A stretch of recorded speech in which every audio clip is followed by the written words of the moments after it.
We are continuing to see the impact of the Trump administration's immigration roundup shift. From his original promise to focus on the worst of the worst violent criminals to the reality, picking up people who are complying with instructions to show up at their immigration hearings. Witnesses tell our Angeline McCall they saw one such family separation happen at the courthouse in downtown Denver today.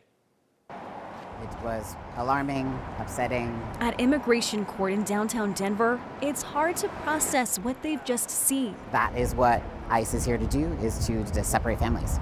Volunteers and immigration advocates come here every day to accompany families to court, knowing what each person risks when they walk inside. This morning, our volunteers witnessed a detainment of a father pulled apart from his family. Witnesses say his partner tried to stop the ICE agents. She left the courthouse with only her son.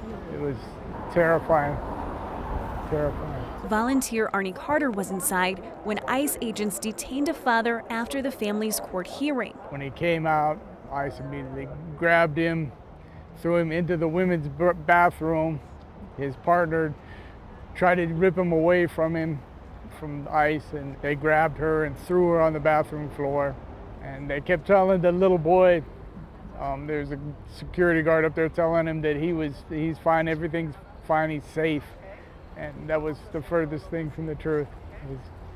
His world was crumbling. Arnie knows this isn't the first family, but it was his first time seeing something like this in person. Sorry it happened, and people need to witness this. People need to know what's going on.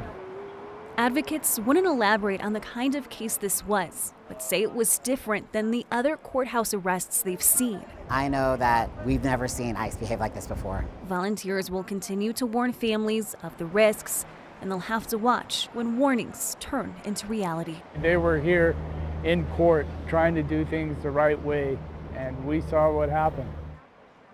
ICE here in Denver put out a tweet saying one of their officers was assaulted at the courthouse today. We've called to ask if that was related to this arrest at the courthouse. We have not yet heard back or learned if there is any connection there, Kyle.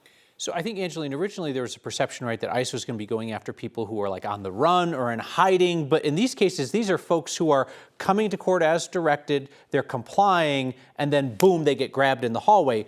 There's confusion at that moment and then confusion that follows. Right. So you have families confused, right, naturally, because they're going to court. They say, they want to do things the right way. You have immigration advocates saying, well, if you have people and critics saying, well, do it the right way, well, this is the right way, right? And then they're getting picked up, grabbed by ICE. And then alternatively, you have families who are confused. Where are their loved ones being taken? Are they going to the Aurora facility? Are they then being transferred somewhere else very quickly? I mean, these are all questions that they need to learn very fast. And sometimes, this may be the last time they see their loved one. Yeah, and we're relying on eyewitnesses often in these cases because cameras are not always allowed in some of these buildings like that federal courthouse. Angeline, thank you.